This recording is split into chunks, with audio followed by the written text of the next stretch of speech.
ఓం శాంతి 22/12/2025 సాకార ఈశ్వరీయ మధుర మహావాక్యాలు.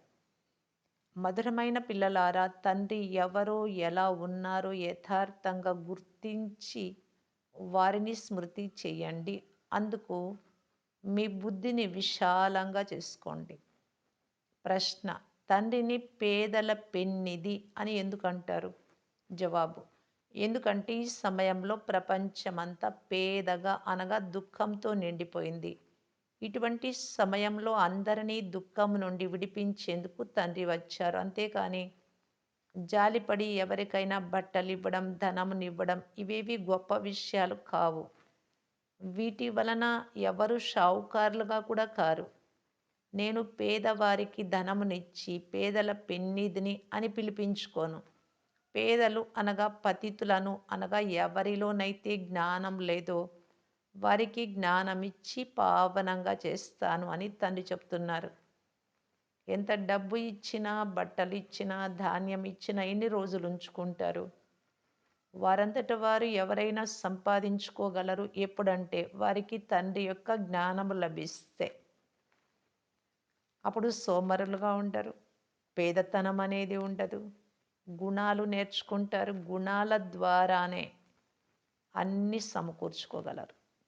అదే బాబా చెప్తున్నారు, పేదల పాలిట పెన్నిధి అంటే వారికి జ్ఞానం ఇచ్చి వారి ఆత్మజ్ఞానం, తండ్రి జ్ఞానం, సృష్టి యొక్క ఆది మధ్య అంత్య జ్ఞానం ఇచ్చి పతితులుగా ఉండే వాళ్ళను పావనంగా తయారు చేస్తూ ఉన్నాను. అటువంటి శిక్షణ ఇస్తూ ఉన్నా. అది బాబా చెప్తూ ఉన్నారు. పాట: ప్రపంచాన్ని మర్చిపోయే వసంతకాలం ఇదే. ఓం శాంతి. మధురాతి మధురమైన పిల్లలు పాట విన్నారు. పాట పాడింది ప్రపంచంలోని మనుష్యులని పిల్లలకు తెలుసు. ఇందులోని పదాలు చాలా బాగున్నాయి. ఈ పాత ప్రపంచాన్ని మర్చిపోవాలి. ఇంతకుముందు ఇలా అనుకునేవారు కాదు. నూతన ప్రపంచంలోకి వెళ్ళాలి అంటే వారు పాత ప్రపంచాన్ని తప్పకుండా మర్చిపోవాలి అని కూడా కలియుగంలోని మనుషులకు తెలియదు. పాత ప్రపంచాన్ని వదిలిపెట్టాలి అని తెలుసు, కానీ అందుకు సమయం ఇంకా చాలా ఉంది అని భావిస్తూ ఉన్నారు. నూతనం నుండి పురాతనం అవుతుంది అని భావిస్తారు, కానీ సమయాన్ని చాలా ఎక్కువగా చెప్పారు ఒక్కొక్క యుగానికి. కనుక మర్చిపోయారు. బాబా మీకు ఇప్పుడు స్మృతినిప్పిస్తూ ఉన్నారు. ఇప్పుడు నూతన ప్రపంచం స్థాపన అవుతుంది. అందువలన పాత ప్రపంచాన్ని మర్చిపోవాలి. మర్చిపోయినందున ఏమవుతుంది?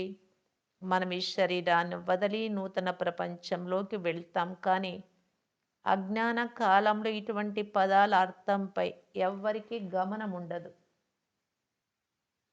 తండ్రి అర్థం చేయించే విధంగా మరెవ్వరూ అర్థం చేయించలేరు. మీరు వీటిని అర్థం చేసుకోగలరు. పిల్లలకు తండ్రి చాలా సాధారణంగా ఉన్నారని కూడా తెలుసు. మంచి మంచి అనన్య పిల్లలు కూడా వారిని పూర్తిగా అర్థం చేసుకోరు. వీరిలో శివబాబా వస్తారు అనేది మర్చిపోతారు. ఏదైనా ఆదేశం ఇచ్చినప్పుడు ఇది శివబాబా ఆదేశము అని భావించరు. శివబాబాను రోజంతా మర్చిపోయినట్లు ఉంటారు. పూర్తిగా అర్థం చేసుకోనందున వారు చెప్పిన పని చేయరు. తండ్రి చెప్పిన పని మాయ స్మృతి చేయనివ్వదు. స్మృతి స్థిరంగా నిలువదు. శ్రమ చేస్తూ చేస్తూ చివరికి ఆ స్థితి తప్పకుండా వస్తుంది. అంతేకాని ఇప్పుడే కర్మాతీత స్థితిని ఎవ్వరూ పొందలేరు. అంటే బ్రహ్మబాబాలు వచ్చి చెప్పినటువంటి మాటలు ఇవి. కర్మాతీత స్థితి అప్పటికైతే పొందలేదు. ఇప్పుడంతా పొందేసి దాదీలు శరీరం వదిలేస్తారు. తండ్రి ఎవరో ఎలా ఉన్నారో వారిని అర్థం చేసుకునేందుకు చాలా విశాలమైన బుద్ధి కావాలి. బాప్ దాదా ఉష్ణము కలిగించే బట్టలు ధరిస్తారా అని మిమ్మల్ని అడుగుతారు. ఇరువురికి ఉన్నాయి అని చెప్తారు. శివబాబా అంటారు, నేను ఉష్ణమునిచ్చే బట్టలు వేసుకోను, నాకు చలి వేయదు. కానీ నేను ఎవరిలో ప్రవేశించానో అతడికి చలి వేస్తుంది. నాకు ఆకలి దప్పికలేవి ఉండవు. నేను నిర్లేపిని, సేవ చేస్తున్నా. ఈ విషయాలన్నింటి నుండి నేను అతీతంగా ఉంటాను. నేను తినను, త్రాగను. ఒక సాధువు కూడా నేనేమీ తినను, త్రాగను అని అనేవాడు కదా. ఆ సాధువు కృత్రిమ వేషాన్ని ధరించాడు. తినకుండా, త్రాగకుండా ఎలా జీవిస్తారు? దేవీ దేవతల పేర్లు కూడా చాలామంది పెట్టుకుంటారు. ఏ ఇతర ధర్మంలోనూ దేవీ దేవతలుగా అవ్వరు. ఇక్కడ అనేక మందిరాలున్నాయి కానీ విదేశాలలో ఒక్క శివబాబాను మాత్రమే అంగీకరిస్తారు. బుద్ధి కూడా తండ్రి ఒక్కరే అని, తండ్రి ద్వారా మాత్రమే వారసత్వం లభిస్తుంది అని బుద్ధి కూడా చెప్తుంది.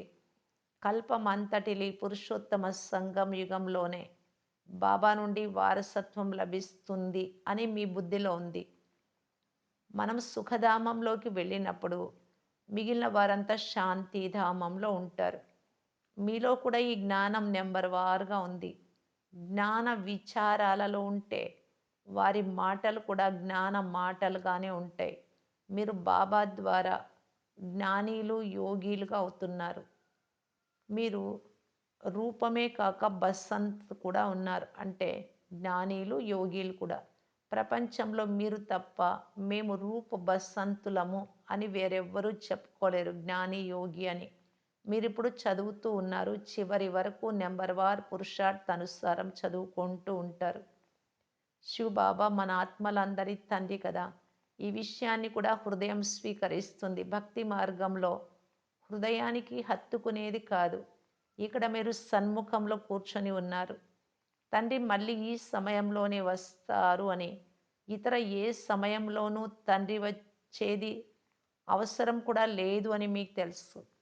సత్యుగం నుండి త్రేతాయుగం వరకు తండ్రి రారు. ద్వాపరయుగం నుండి కలియుగం వరకు కూడా రారు. వారు కల్పపు సంగమ యుగంలో మాత్రమే వస్తారు. తండ్రి పేదల పెన్నిధి అనగా పూర్తి ప్రపంచం ఏదైతే దుఃఖితంగా నిరుపేదగా అయిపోయిందో దానిని తండ్రి సరిచేస్తూ ఉన్నారు. తండ్రి అందరికీ అన్నింటికి మరి వీరి హృదయంలో ఏముంటుంది? నేను పేదల పెన్నిధిని, అందరి దుఃఖము లేక పేదరికం తొలగిపోవాలి అని ఉంటుంది. అది ఒక్క జ్ఞానంతో తప్ప దేనితోనూ తొలగదు. అంతేకాని బట్టలు మొదలైనవి ఇచ్చినందున ఎవ్వరూ ధనవంతులుగా అవ్వరు కదా! పేదవారిని ఎవరినైనా చూస్తే వారికి బట్టలు ఇవ్వాలనిపిస్తుంది. ఎందుకంటే నేను పేదల పెన్నిధిని అని గుర్తుకు వస్తుంది కదా! దానితో పాటు ఇది కూడా నాకు తెలుసు. నేను ఈ కొండ జాతి వారికి మాత్రమే పెన్నిధిని కాదు. నేను పేదల పెన్నిధిని అనగా పూర్తిగా పతితులైన వారినందరినీ పావనంగా చేస్తాను. నేను పతిత పావనుడను. అందువలన నేను పేదల పెన్నిధిని అనే ఆలోచన వస్తుంది. కానీ ధనము మొదలైన వాటిని ఇవ్వను. ధనము మొదలైనవి ఇచ్చేవారైతే ప్రపంచంలో చాలామంది ఉన్నారు. చాలా ఫండ్స్ వసూలు చేస్తారు. అనాథాశ్రమాలకు పంపుతారు. అనాథలు అనగా ఏ నాథుడు లేనివారు అనగా దిక్కు లేని వారిగా ఉంటారు. అనాథలు అనగా పేదవారు. ఇంతకుముందు మీకు కూడా నాథుడు లేడు అనగా తండ్రి లేడు. మీరు పేదలుగా ఉండేవారు అనగా అజ్ఞానులుగా ఉండేవారు. ఎవరు జ్ఞాని యోగిలుగా లేరో వారు పేదలు, అనాథలు. రూపు బస్సంతులుగా ఉన్న వారిని సనాథలు అంటే సనాతనులంటే తండ్రి ఉన్నారు కదా! మనకు పెద్ద దిక్కు ఉన్నారు అని అర్థం. షావుకార్లను సనాథలని, పేదవారిని అనాథలని అంటారు. అందరూ పేదవారే. వారికి ఏదైనా ఇవ్వాలి అని మీ బుద్ధిలో ఉంటుంది. తండ్రి పేదల పెన్నిధి కనుక వారు సదా కొరకు ధనవంతులుగయ్యే వస్తువులు ఇవ్వమని తండ్రి చెప్తున్నారు. అంతేకాని ఈ దుస్తులు మొదలైనవి ఇవ్వడం చాలా సాధారణ విషయం. వాటిలో మీరెందుకు జోక్యం కలిగించుకోవాలి? మీరు వారిని అనాథల నుండి సనాథలుగా చేయాలి. ఎవరు ఎంత పదమాపదం పతిగా ఉండినా అదంతా అల్పకాలం కొరకే. ఈ ప్రపంచమే అనాథల ప్రపంచం. భలే ధనవంతులున్నా ఆ ధనం కూడా అల్పకాలికమైనదే. అక్కడ సదా సనాథలుగా ఉంటారు. అక్కడ ఇలాంటి కర్మభోగం ఉండదు. ఇక్కడ ఎంతోమంది నిరుపేదలున్నారు. ఎవరి వద్ద ధనం ఉందో వారికి మేము స్వర్గంలో ఉన్నాము అనే నష ఉంటుంది. కానీ అలా కాదు అని మీకు తెలుసు. ఇప్పుడు ఏ మనిషి సనాథుడుగా లేడు. అందరూ అనాథలుగానే ఉన్నారు. ఈ ధనము మొదలైనవన్నీ ఇప్పుడు దగ్గరలో మట్టిలో కలిసిపోతాయి. మా పుత్రులు, పౌత్రులనగా మనవళ్ళు తిన్నంత వరకు సరిపోయే ధనం మా వద్ద ఉంది అని, పరంపరగా ఇలాగే ఉంటుంది అని మనుషులు అనుకుంటారు. కానీ అలా జరగదు. ఇదంతా దగ్గరలో వినాశనం అయిపోతుంది. అందువలన ఈ మొత్తం పాత ప్రపంచంపై మీకు వైరాగ్యం ఉంది. నూతన ప్రపంచాన్ని స్వర్గమని, పాత ప్రపంచాన్ని నరకమని అంటారు అని మీకు తెలుసు. మనలను బాబా నూతన ప్రపంచం కొరకు ధనవంతులుగా చేస్తున్నారు. ఈ పాత ప్రపంచం సమాప్తమైపోతుంది. తండ్రి ఎంత ధనవంతులుగా చేస్తారు. ఈ లక్ష్మీనారాయణులు ధనవంతులుగా ఎలా అయ్యారు? ఎవరైనా ధనవంతుల నుండి వారికి వారసత్వం ఏమైనా లభించిందా? లేక ఏదైనా యుద్ధం చేసి సంపాదించారా? ఎలాగైతే ఇతరులు రాజ్య సింహాసనాన్ని పొందినట్లు వీరు కూడా పొందారా? లేక వీరి కర్మల అనుసారం ఈ ధనము లభించిందా? తండ్రి కర్మలు నేర్పించే విధానం పూర్తి భిన్నంగా ఉంటుంది. కర్మ పని, అకర్మ శ్రేష్టమైన పని, వికర్మ పాప పని. ఈ పదాలు కూడా స్పష్టంగా ఉన్నాయి. శాస్త్రాలలో కొన్ని పదాలు ఉన్నాయి కానీ ఎన్ని ఉన్నాయంటే పిండిలో ఉప్పు ఎంత కలుపుతారు అంత కొద్దిగా. ఇన్ని కోట్ల మంది మనుషులెక్కడా? 9,00,000 మీరెక్కడా? శాతం కూడా ఉండదు. అందుకే దీనిని పిండిలో ఉప్పంతా అని అంటారు. ప్రపంచమంతా వినాశనం అయిపోతుంది. సంగమ యుగంలో చాలా కొద్ది మంది మాత్రమే ఉంటారు. కొంతమంది ముందే శరీరం వదిలి వెళ్తారు. తర్వాత వారు రిసీవ్ చేసుకుంటారు వెళ్ళిన వారు. ఎలా మొగలి అనే అమ్మాయి ఉండేది కదా! తను చాలా మంచిగా ఉండేది కనుక తప్పకుండా చాలా మంచి ఇంటిలోనే జన్మ తీసుకొని ఉంటుంది. నెంబర్ వారుగా సుఖంగానే జన్మ తీసుకుంటారు. వారు సుఖమును చూస్తారు. అంతేకాక కొంచెం దుఃఖం కూడా రుచి చూడాలి. ఇంతవరకు కర్మాతీత అవస్థకు ఎవ్వరు రాలేదు. అప్పటికి బాబాలోకి వచ్చి చెప్పినప్పటికీ చాలా సుఖమునిచ్చి ఇంటిలో జన్మిస్తారు. ఇక్కడ సుఖంగా ఉండే ఇల్లే లేదు అని అనుకోకండి. చెప్పేందుకు వీలు లేనంత మంచి పరివారాలు కూడా ఉన్నాయి. వారు చాలా మంచిగా ఉంటారు. బాబా ఒక పరివారాన్ని చూశాడు. కోడళ్ళందరూ ఒకే ఇంటిలో శాంతిగా, కలుపుగోలుగా ఉండి, అందరూ కలిసి భక్తి చేస్తూ, గీత చదువుతూ ఉండేవారు. ఇంతమంది కలిసి ఉంటారు కదా! జగడాలుండవా అని బ్రహ్మబాబా వారిని అడిగారు. అందుకు వారు, మా వద్ద స్వర్గం ఉంది. మేమంతా కలిసి ఉంటాము అని చెప్పారు. ఎప్పుడూ పోట్లాటలు, గొడవలే లేవు. శాంతిగా ఉంటాము అని చెప్పారు. ఇక్కడ స్వర్గం ఉన్నట్లు ఉంది అని అన్నారంటే, స్వర్గం ఇంతకు ముందు ఉండేది. అది చాలా బాగుంటుంది అని అర్థమవుతుంది కదా! అందుకే ఇక్కడ స్వర్గం ఉన్నట్లుంది అని అంటారు. కానీ చాలామంది స్వభావము స్వర్గవాసులుగా అయ్యేలా లేదు. దాసీలు కూడా తయారవ్వాలి కదా! ఇక్కడ రాజధాని స్థాపన అవుతుంది. ఎవరైతే బ్రాహ్మణులుగా అవుతారో వారు దైవీ కుటుంబంలో వస్తారు. కానీ నెంబర్ వారుగా ఉన్నారు. కొంతమంది చాలా మధురంగా ఉంటారు. అందరినీ ప్రేమిస్తూ ఉంటారు. ఎప్పుడూ ఎవ్వరినీ కోపపడరు. కోపపడితే దుఃఖం కలుగుతుంది. ఎవరైతే మనస, వాచ, కర్మణ ఇతరులకు దుఃఖం ఇస్తూ ఉంటారో వారిని దుఃఖీ ఆత్మలని అంటారు. పుణ్యాత్మ, పాపాత్మ అని అంటారు కదా! శరీరం పేరుతో పుణ్య శరీరము అని, పాప శరీరం అని అంటారా? వాస్తవానికి ఆత్మనే అలా అవుతుంది కాబట్టి పుణ్యాత్మ, పాపాత్మ అంటారు. పాపాత్ములందరూ ఒకే విధంగా కూడా ఉండరు. పుణ్యాత్ములు కూడా అందరూ ఒకే విధంగా ఉండరు. నెంబర్ వారుగా పురుషార్థానుసారం ఉంటారు. విద్యార్థులకు నా క్యారెక్టర్, నా స్థితి ఎలా ఉంది? మేమెలా నడుచుకుంటున్నాం? అందరితో మధురంగా మాట్లాడుతున్నామా? ఎవరు ఏమన్నా మేం వ్యతిరేకమైన జవాబులు ఇవ్వడం లేదు కదా! అని తెలుస్తుంది కదా! బాబాతో చాలామంది పిల్లలు బాబా మా పిల్లల పైన మాకు కోపం వస్తుంది అంటారు. అందుకు బాబా చెప్తున్నారు, వీలైనంత వరకు ప్రీతిగా ఉండండి. చిన్న పిల్లలను బాగు చేసేందుకు చెవి పట్టుకుంటారు. కృష్ణుణ్ణి రోలుకు కట్టినట్లు చూపిస్తారు. ఇది కూడా ఇక్కడి మాటలే. చిన్న పిల్లలు చంచలంగా ఉంటే మంచానికో చెట్టుకో కట్టేయండి, కొట్టకండి. లేకుంటే వారు కూడా అలాగే నేర్చుకుంటారు. కట్టివేయడం బాగుంటుంది. అలాగని పిల్లలు పెద్దవారై వారి తల్లి తండ్రులను కట్టేస్తారు అని కాదు. ఇది చిన్న పిల్లలకు శిక్ష. చాలా విసిగిస్తే చెవి పట్టుకోవచ్చు. కొంతమంది పిల్లలు ఊపిరి ఆడనివ్వరు, చాలా విసిగిస్తారు. అయితే మీరు నిర్మోహులుగా కూడా కావాలి. లక్ష్మీ నారాయణలుగా అవ్వాలి అని పిల్లలైనా మీకు తెలుసు. లక్ష్యం కూడా మీ ముందే ఉంది. ఇది చాలా ఉన్నతమైన లక్ష్యం. లక్ష్మీ నారాయణలుగా కావటం. చదివించే వారు కూడా అత్యంత ఉన్నతులు కదా! శ్రీకృష్ణుడిని ఎంతగానో మహిమ చేస్తారు. సర్వగుణ సంపన్నులు, 16 కళా సంపన్నులు అని. ఇప్పుడు మనమే అలా అవుతున్నామని మీకు తెలుసు. మీరిక్కడికి అలా తయారయ్యేందుకే వచ్చారు. సత్యమైన సత్యనారాయణ కథ అనగా నరుడి నుండి నారాయణుడిగా అయ్యే కథ. అమర్ కథ అనగా అమరపురికి వెళ్ళే కథ. సన్యాసులు మొదలైన వారికి ఈ విషయాలు తెలియవు. ఏ మనుష్యుణ్ణి కూడా జ్ఞానసాగరుడు లేక పతిత పావనుడు అని అనరు.